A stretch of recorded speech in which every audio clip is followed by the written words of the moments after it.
मैं दोबारा दोबारा बता देता हूँ। मूविंग एवरेजेस के अंदर क्या है, एक एसएमए है, एक ईएमए है। एसएम में क्या है, सिंपल मूविंग एवरेज है, और इसके अंदर जो हमारे पास मोस्ट पावरफुल मूविंग एवरेजेस आती हैं वो 20 एम में, 50 एम में, 100 एम में, 200 एम में की आती है। अब ये होती क्या है कि मार्केट के अंदर जो मूवमेंट हो रही है बाइंग की या सेलिंग की, तो जो कैंडल्स क्लोज हो रही है या ओपनिंग हो रही है उसके अंदर जितना आपका वो जोन बना है, जो आपका जोन क्रिएट हुआ है, उस जोन में से जो आपका ट्रेडिंग वॉल्यूम आया है या गया है ना, उसको निकाल के ये आपके लिए सामने लेकर आ जाता है कि यहाँ पे बायर बैठे हैं, यहाँ पे सेलर बैठे हैं। अगर तो प्राइस 200 मूविंग एवरेज ये लास्ट वाली होती है, अगर तो प्राइस इससे ऊपर की तरफ है तो अभी तक हमारा जो ट्रेंड है, जिस टाइम फ्रेम को हमने लिया हुआ है, तो उसके हिसाब से मार्केट अभी तक बुलिश है, बेरिश में कन्वर्ट नहीं हुई। और अगर तो प्राइस 200 मूविंग एवरेज को क्रॉस करके नीचे आ जाती है और फिर ये उसको नीचे की तरफ क्लोजिंग दे देता है, जिस टाइम फ्रेम को भी आपने लिया हुआ है, तो तब हम बोल सकते हैं जी कि अब इस टाइम फ्रेम के अंदर ये वाला specific time frame 200 moving average से नीचे आ गया, अब ये बेरिश में कन्वर्ट हो गया है। तो जब तक यहाँ पे वॉल्यूम ज्यादा नहीं आएगा तो ये जो है ना एज अ रेजिस्टेंस इसको काम करेगी। अगर प्राइस इससे ऊपर चल रही है तो एज अ सपोर्ट काम करेगी, अगर प्राइस इससे नीचे की तरफ है तो एज अ ये रेजिस्टेंस काम करेगी। तो स्कैल्पिंग के अंदर ये एक स्ट्रेटेजी होती है कि आप मूविंग एवरेजेस को देखते हो, ट्रेड ले लेते हो, आप बाकी वाली जो आपके डिमांड जोन है आप उसको देख के भी ट्रेड ले लेते हो, आप अपने ट्रेंड को आइडेंटिफाई करके भी ट्रेड ले लेते हो। तो स्कैल्पिंग आपकी हर तरह से हो सकती है, वो डिपेंड करता है कि आप कौन सी स्ट्रेटेजी को यूज कर रहे हो। दूसरे नंबर पे है आपकी एक्सपोनेंशियल मूविंग एवरेज। इसके अंदर भी आपकी सिमिलरली वो ऊपर वाली ही चीजें चलती हैं, फर्क सिर्फ इस चीज का आता है कि ये फास्ट मूवमेंट का काम देती है। यानी कि पुप्पी खाला आज भी जासूसी करने में सेकंड नंबर पे हैं, तो फर्स्ट नंबर पे बोलेंगे मूविंग। ये ईएमए भाई जासूसी ज्यादा करती है ट्रेड की, ये फौरन आपको खबर दे देती है कि मार्केट के अंदर ये काम हो रहा है, ट्रेंड यहाँ पे जा रहा है, ट्रेंड ये कर रहा है, ट्रेंड वो कर रहा है। तो यहां से आपको मुखबरी मिल जाती है, क्विक मूवमेंट मिलती है आपको। इसलिए हम जो मूवमेंट देखते हैं ना सिंपल मूविंग एवरेज के अंदर, वो स्लोली स्लोली देखते हैं, ईएमए के अंदर हम फास्ट देखते हैं। इसके अंदर जो हमारे लिए सबसे ज्यादा काम आने वाली मूविंग एवरेज होती है वो 5 ईएमए होती है। उसके बाद हमारे पास 21 ईएमए होती है। उसके बाद हमारे पास 81 होती है ईएमए, और फिर हमारे पास होती है 100 ईएमए, 100 ईएमए। ये चीज हो गई। अब यहां पे है जी के इसका रूल क्या, रूल ऑफ बोथ।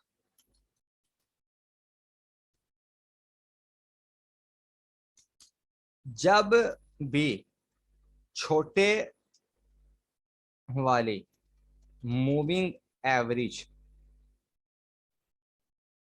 क्रॉस करे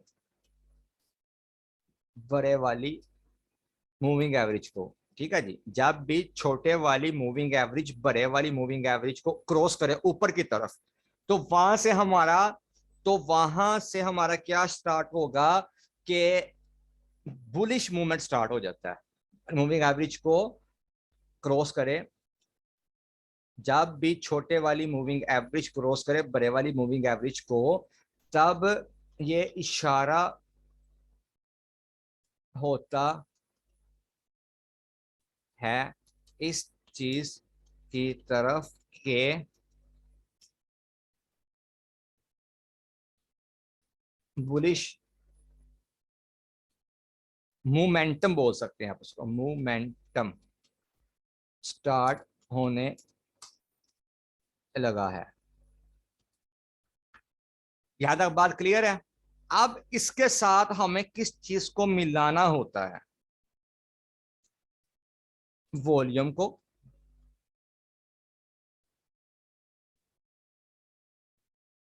विच थिंग्स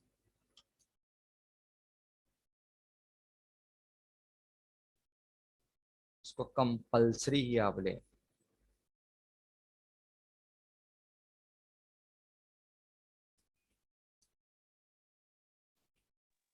तो सर ये मूविंग एवरेज जो है तो ये भाई कि जी जी। ये जो आप बोल रहे हैं ये हर चीज को देख के ही चल रही होती है ना, जैसे आपने अभी बोला ये इसको देखना है कंपलसरी, क्या बोला आपने ये वॉल्यूम को, तो ये जी हर जी चीज को देख के ही तो वर्क नहीं कर रही होती ना।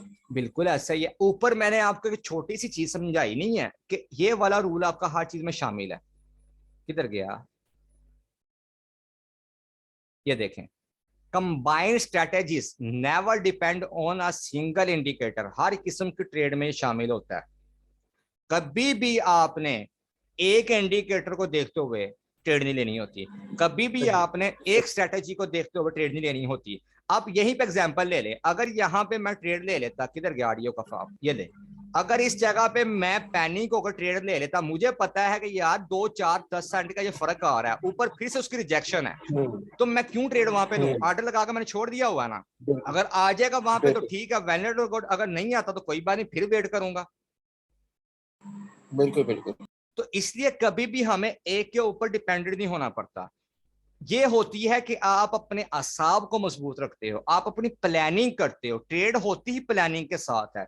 कभी भी आप होपलेस होकर या आप एक बगैर लर्निंग के ट्रेड नहीं कर सकते। बगैर लर्निंग के ट्रेड करोगे तो भाई सीधी सी बात है, सट्टेबाजी कर रहे हो।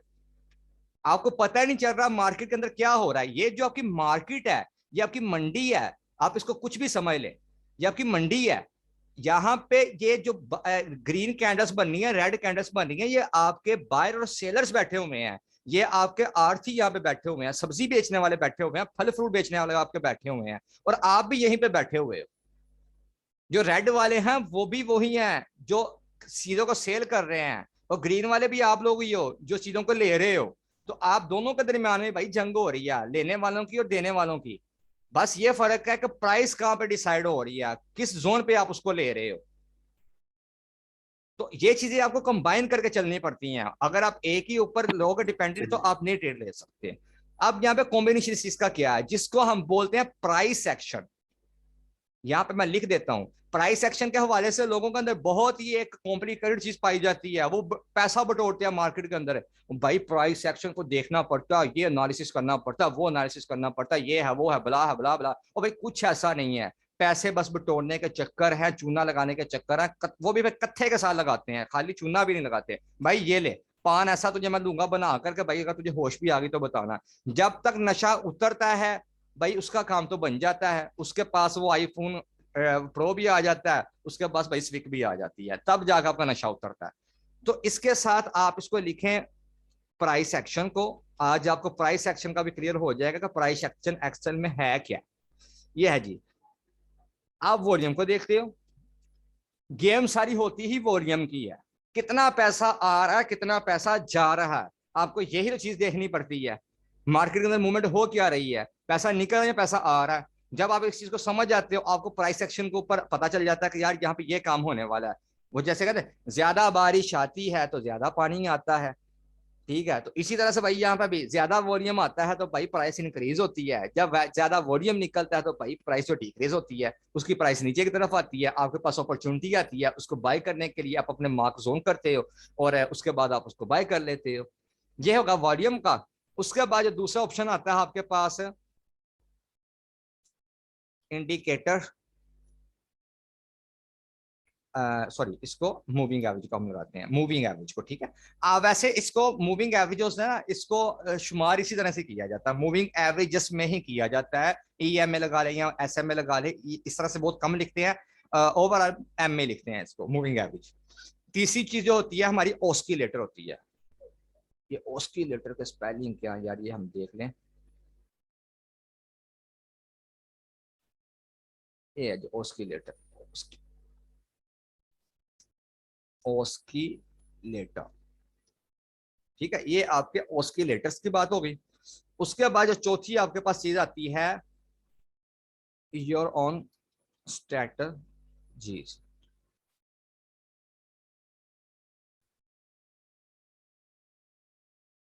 ये चार चीजों का जो मजमुआ है, इन चार चीजों के मजमुए को या इसके कॉम्बिनेशन को, मैं कॉम्बिनेशन लिख देता हूं वो ठीक रहेगा। इन चार चीजों के कॉम्बिनेशंस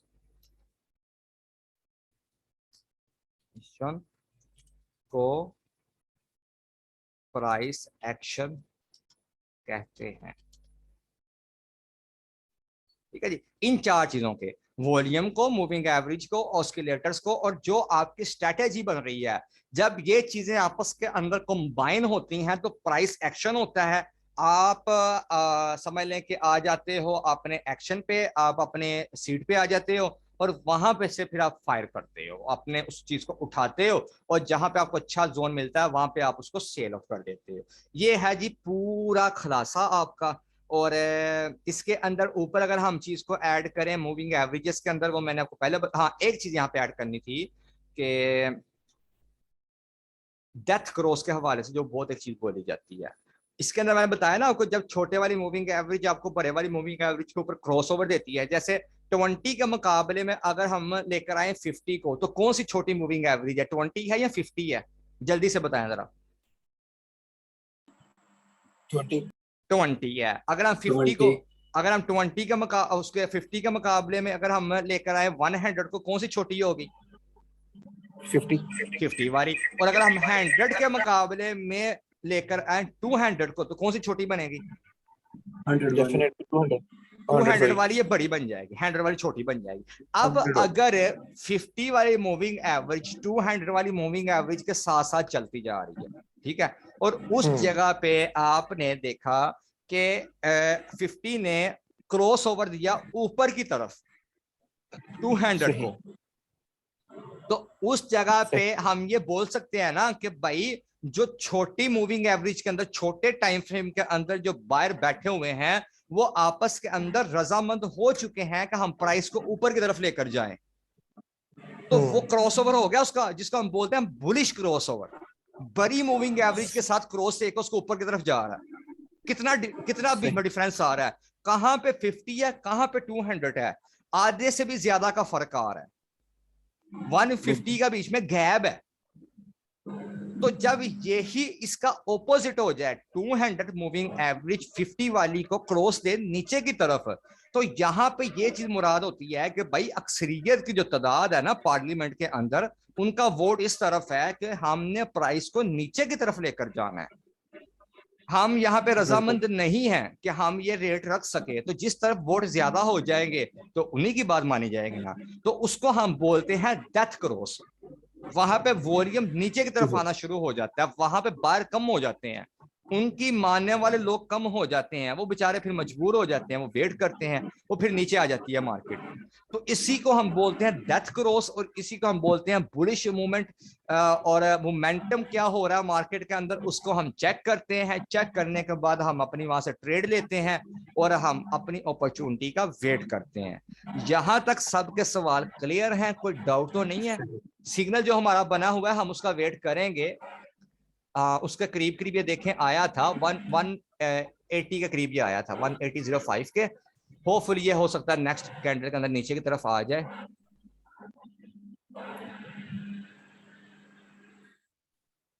अगर नहीं आता तो हम इसको मार्केट प्राइस पे बाय कर लेंगे। कहाँ पे ऑर्डर मार लगा हुआ है? वन आरडीओ का लिमिट लगी हुई है हमारी 127.8 के पास लगी हुई है, यानी कि वो सिर्फ 20 पॉइंट का फर्क था।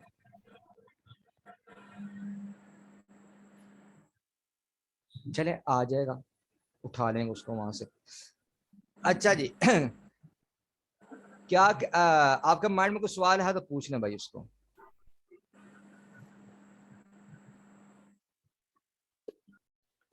ये ईएमए एसएमए जो आपने बताया है, ये सारा ये टेक्निकल के अंदर ही नजर आते हैं ना, हाँ जी भाई, टेक्निकल में आती है, टेक्निकल में। चार्ट के अंदर नहीं है रहते। ठीक। हाँ जी।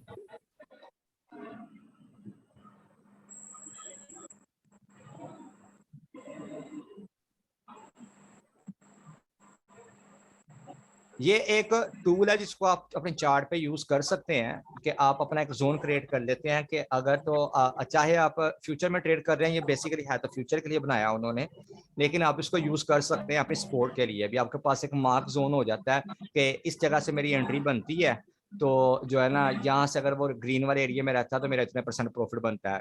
और अगर कोई बंदा फ्यूचर में ट्रेड करता है तो जो रेड वाला है ना वो उसकी परसेंटेज निकाल देता है कि भाई आपका स्टॉप लॉस कहाँ कहाँ पे चल सकता है। और मुझे लग रहा है कि इसको ना कर लेना चाहिए, मार्केट प्राइस पे ही बाय। देखते हैं क्या मूवमेंट देता है ऊपर इंडिकेटर। यहाँ से डल हो रहे हैं हल्के हल्के से। चल नेक्स्ट कैंडल का हम वेट करते हैं 1 मिनट की, वो क्या मूवमेंट देता है। क्या सवाल है आपका?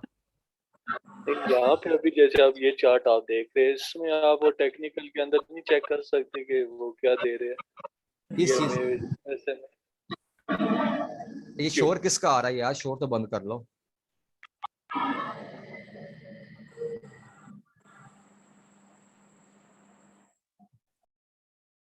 हाँ जी, अभी पूछिएगा क्या कह रहे थे आप? मैं कहता हूँ जैसे अभी आप इस चार्ट को देख रहे हैं ना कि मार्केट कहाँ जाती है, हाँ जी, हाँ जी। तो यही चीज हम अभी वो टेक्निकल के अंदर नहीं देख सकते? जैसे अभी आपने बताया वो SMA EMA का चेक करके। देख सकते हो। मैंने मूविंग एवरेजेस का मैंने वो नहीं लगाया हुआ, इंडिकेटर नहीं मैंने लगाया हुआ यहाँ पे। आप वही चीज यहाँ पे कर सकते हो। यहाँ पे ऊपर आ रही ना मूविंग एवरेज, ये देखें आप। इसको हम बड़ा कर लेता हूँ चार्ट को, और यहाँ पे ये देखो ऊपर आपको मूविंग एवरेज नजर आ रही है। यहाँ पे ये देखे जी काम कर रही है ना सपोर्ट और रेजिस्टेंस का। इस जगह पे हम ये 3 लगा लेते हैं। ये सेटिंग में गए हम, और यहाँ पे जाके आप 5 लगा सकते हो, और सबको इकट्ठा भी लगा सकते हो आप, EMA को भी। तो मैं यहाँ पे सिर्फ लेता हूँ इसको, EMA को, फास्ट वाली को।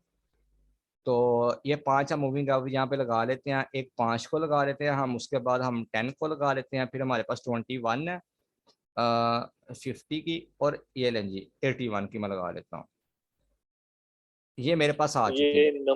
इन नंबर्स का क्या मतलब बनेगा? इन नंबर्स का मतलब टाइम ये फ्रेम? इन नंबर्स का मतलब ये बनता है कि इस जगह पे ओपनिंग, इस जगह से आपको मैं समझाता हूँ, यहाँ से आपको समझ लगेगा। अभी जो कैंडल मेरे पास चल रही है ये अभी वाली, अगर इसका आप वॉल्यूम देखो ये ऊपर की तरफ, उसने ओ बताया हुआ 0, 0 का मतलब है ओपनिंग। 1.28 पे इसकी ओपनिंग हुई है, 1.28 सेंट और 18 पॉइंट पे। अगर यहाँ पे इसका मैं नीचे देखूं तो इस जगह सर ये पे, कैंडल का बता रहे हैं? कैंडल्स का मैं बता रहा हूँ, कैंडल का हर कैंडल का अपना अपना वैल्यू होगी? अपनी वैल्यू होगी, बिल्कुल ऐसे ही है। जो ग्रीन कैंडल है ना, जो बुलिश कैंडल है, वो नीचे से ओपन होती है और ऊपर जाकर वो क्लोज होती है। प्राइस नीचे से ओपन होगी ना, जब बायर आएंगे तो उसको ऊपर की तरफ लेकर जाएंगे, ऐसा ही है। जी जी बिल्कुल ऐसे ही है। और जब रेड कैंडल होगी तो वो ऊपर की तरफ से ओपन होगी, क्लोज नीचे जाके होगी, क्योंकि वहां पे सेलर बैठे हुए हैं, सेलर ने वहां पे जाकर उसको खत्म कर दिया। सही। अब जो ओपनिंग हुई है और जो क्लोजिंग हुई है, उसके दरमियान में किसी कुछ ना कुछ वॉल्यूम की ट्रेडिंग तो हुई होगी ना, या तो पैसे निकले होंगे या वो आए होंगे, ऐसा ही है। जी बिल्कुल। तो वो जो निकले हैं या जो वो आए हैं, इन दोनों के बीच में जो वॉल्यूम बना है ना, वो मूविंग एवरेज आपको बताती हैं कि भाई यहाँ पे ये मूवमेंट हुई है, ये मोमेंटम है यहाँ पे। कि वो अब बताएगी आपको कि एज अ सपोर्ट काम करूंगी मैं, या एज अ मैं रेजिस्टेंस काम करूंगी। मैं अगर बड़ी छोटी मूविंग एवरेज है तो वहां पे छोटे सेलर ज्यादा बड़े बैठे हुए हैं या बाहर बैठे हुए हैं। अगर बड़ी मूविंग एवरेज है और वो ऊपर की तरफ है, तो फिर वो भी आपको मूवमेंट बता देगी कि भाई यहाँ पे जो है ना, अगर तो मार्केट की मूवमेंट ओवरऑल ओवरबोर्ड की तरफ हो जाती है तो ऊपर आपके सेल ऑर्डर लगे होंगे। जैसे यहाँ पे टेक्निकल वाले अगर हम पार्ट में जाते हैं, ये आ रही है ना मूविंग एवरेज, ऑस्किलेटर आपका। ऑस्किलेटर में कौन सी चीजें हैं आपकी? RSI है, स्टोटिक है, और उसके बाद मैकडी है आपका, और जो भी इसमें यूज होते हैं, बुल बेयर पावर, काफी सारे हैं ये जो ऑस्किलेटर आपके यूज होते हैं। और मूविंग एवरेजेस में अगर आप देखोगे, और हम जाते हैं इसके 1 मिनट के टाइम फ्रेम में ऑडियो के, वहां पे जाकर हम आइडिया ले लेते हैं तो क्या हो रहा, ओवरऑल जो समरी दे रहा है वो सेलिंग की दे रहा है।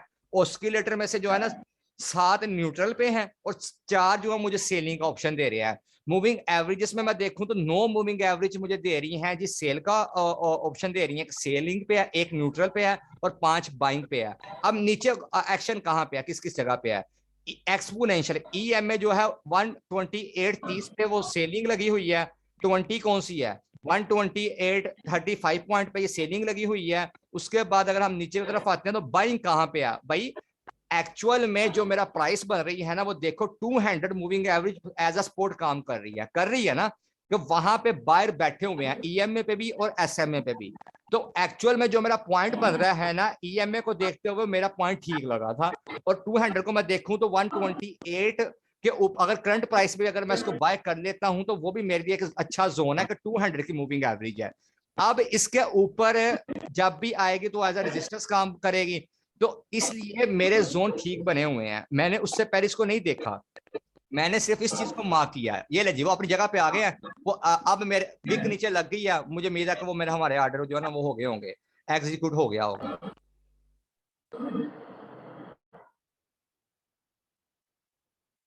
विक लगी है नीचे, 127.8 पे गई नहीं है।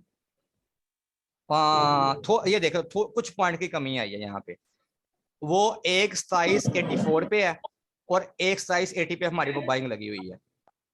इसलिए कभी भी आपको पॉइंट को देखते हुए इस तरह से नहीं लगानी चाहिए, उसके साथ आप रैंडमली कुछ ना कुछ वो पॉइंट्स बना लें कि आपका ऑर्डर एग्जीक्यूट हो जाए। समटाइम ऐसा होता है ना, आप कहते हो जी कि हमने ऑर्डर लगाया वो एग्जीक्यूट, उसका रीजन यही होता है क्योंकि ये रिपोर्ट काम कर रहे होते हैं, वो सिर्फ 4 पॉइंट की कमी थी, उसने ऑर्डर उसका नहीं पिक किया। हो सकता है इस कैंडल में वो कर दे, यहीं से वो ऊपर की तरफ चला जाए।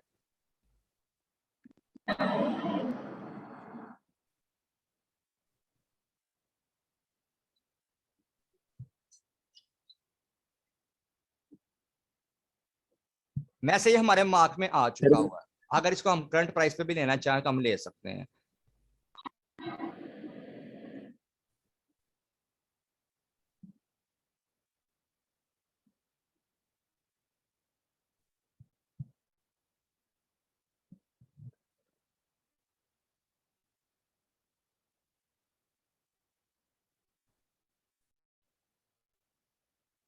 इस चीज की समझ लगी है ना आपको, जो ऊपर मैंने अभी आपको बताया कि कहां से आपकी वो बाइंग।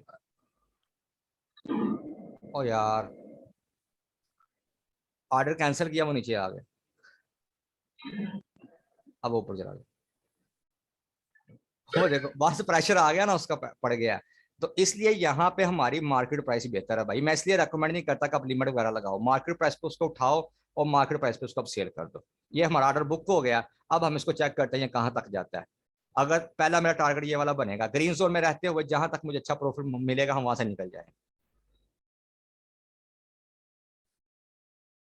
तो लिमिट के बीच में भाई समटाइम ऐसा हो जाता है, वो मसला मसाइल कर देता है, मजा वही, आप मार्केट प्राइस पे उसको उठाओ, मार्केट प्राइस पे उसको सेल कर दो। अब हम इसका वेट करते हैं कहां तक हमारा ये ऑर्डर जाता है, हम उसको सेल आउट करके बाहर आ जाएंगे।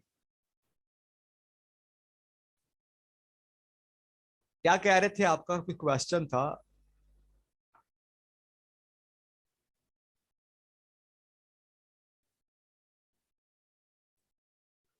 वो नंबर वाला नहीं समझ आया सही से, ये बताया नहीं आप। किस चीज, कौन से नंबर की समझ नहीं आई आपको? वो EMA जो अभी आपने समझाया ना, इसको प्रैक्टिकल करके दिखाया ना, सिंपल। मूविंग मूविंग एवरेजेस की समझ नहीं आई आपको? हाँ, SMA और EMA का जो भी आज जो बताया ना अभी आपने, हाँ जी, हाँ जी। भाई भी इसी चीज में कंफ्यूज है और मैं भी यही कहना चाहूंगा कि अब अच्छा, थोड़ा सा प्रैक्टिकल, कोई भी क्वेश्चन लेके ना उसको प्रैक्टिकल बताएं।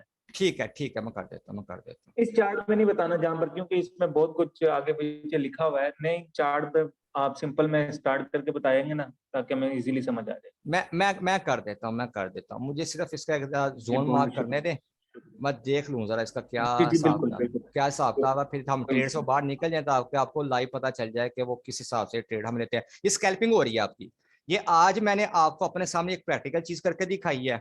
तो नेक्स्ट टाइम आपने, जैसे मैंने अभी चार्ट खुद बनाया ना, और सारी ये मैंने आपको ये प्रैक्टिस करवाई है, सिग्नल को मार्क किया है, ये आपने प्रैक्टिस करके अपने चार्ट मुझे बताने हैं कि ये है। जहां कोई बात नहीं, एक दिन समझ नहीं लग रही कोई बात नहीं, नेक्स्ट डे समझ लगेगी, नेक्स्ट डे समझ लगेगी, थर्ड डे समझ लगेगी, पूरा महीना अपने इसी तरह से प्रैक्टिस करनी है।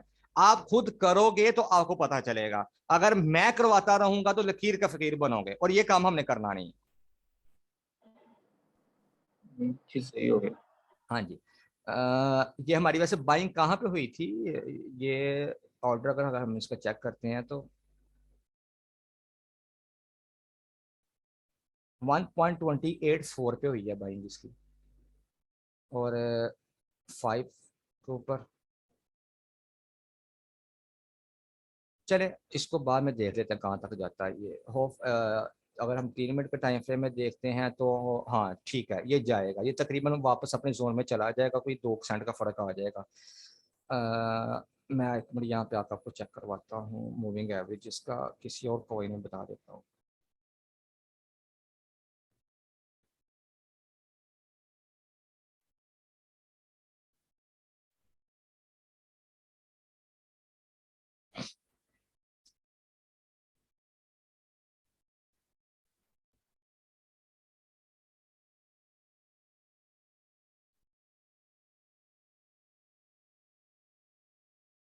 चार्ट बिल्कुल क्लियर है आपके सामने मेरा? जी सर क्लियर है। अब मूविंग एवरेज असल में इसका वजूद आया क्यों है वो देखें। अब मुझे यहाँ पे ये समझ नहीं आ रही कि जो कैंडल्स बनी हुई हैं यहाँ पे बाइंग सेलिंग किस हिसाब से हो रही है। अगर आपको पता ही नहीं होगा मार्केट के अंदर किसी चीज की प्राइस कितनी चल रही है, तो आप आइडिया नहीं ना ले सकते कि यार मुझे ये चीज कहाँ तक बाय करनी चाहिए, कहाँ से सेल करनी चाहिए। नहीं हो सकता ना आपको आइडिया जब तक आपको कुछ पता ही नहीं होगा। अब अगर आपको पता ही ना हो कि यार फलां मोबाइल की जो वैल्यू है या उसकी कीमत है मार्केट के अंदर क्या चल रही है, तो कोई ठगबाज बंदा आपको ठग लगा ही सकता है ना। तो इसी तरह से आपको जी नहीं पता चल रहा कि यहाँ पे जो आपकी कैंडल्स बन रही है ना, ये जो विक्स लग रही हैं, ये रिजेक्शन हो रही है, यहाँ पे क्या हो रही है मूवमेंट, ओपनिंग कहाँ पे हो रही है, क्लोजिंग कहाँ पे हो रही है, कितना वॉल्यूम आ रहा है, कितना जा रहा है, उसकी एवरेज कितनी निकल रही है बीच में से। तो उसके लिए मूविंग एवरेजेस आई थी कि मूविंग एवरेज का वजूद आया, वो एक इंडिकेटर बना। वो करता क्या है कि इस कैंडल के अंदर ये जो ग्रीन वाली स्पेसिफिक कैंडल है, मैं इसका कलर चेंज करके आपको इस तरह से बता देता हूँ। ये वाली जो कैंडल है जहां पे मैंने रेड मार्क किया है, तो इस जगह से ये ओपन हुई, इस जगह पे जाके ये क्लोज हुई, और ये जो एक कैंडल बन गई है इसके अंदर कितना वॉल्यूम आया, कितना गया। अगर तो इसके अंदर वॉल्यूम आया, डेफिनेटली ग्रीन कैंडल बनी है तो इसके अंदर वॉल्यूम आया होगा, तो वो एक मार्केट में सरमाया आ गया। अब प्राइस इस जगह पे जा चुकी है, ये इसका एक जोन बन गया। अगर तो इससे आगे, इस जहां पे इसकी क्लोजिंग हो गई है, अगर तो इससे आगे सरमाया आएगा तब ये प्राइस ऊपर की तरफ जाएगी ना। अगर तो उससे सरमाया नीचे की तरफ निकल जाएगा तो फिर वो रेड कैंडल्स बनेगी। तो मैन्युअल इस चीज को चेक करते हो, और किस तरह से हम चेक करेंगे वो हमारे लिए आजमाइश थी। उसके लिए मूविंग एवरेजेस आई। सबसे पहले आई एसएम में, जिसको हम सिंपल मूविंग एवरेज बोलते हैं। सबसे पहले तो आई ये वाली, फिर आया एसएम में। दोनों का आप किसी भी तरीके से इस्तेमाल कर लो, फर्क सिर्फ इतना आएगा कि आपको ये एवरेजेस तो निकाल के देंगे, लेकिन जो एसएम में है सिंपल वाली है वो आपको थोड़ा स्लो लेके चलेगी, जो ईएमए वाली है वो आपको थोड़ा फास्ट लेके चलेगी, फास्ट ग्रो करेगी। हम उसको किस तरह से लगाते हैं, आप सिंपल अपने आप इंडिकेटर में जाओगे, जो आपका ये वाला अकाउंट होगा ना फ्री वाला, उसके अंदर आप एक टाइम में सिर्फ 3 इंडिकेटर इस्तेमाल कर सकते हो, आप 4 नहीं कर सकते।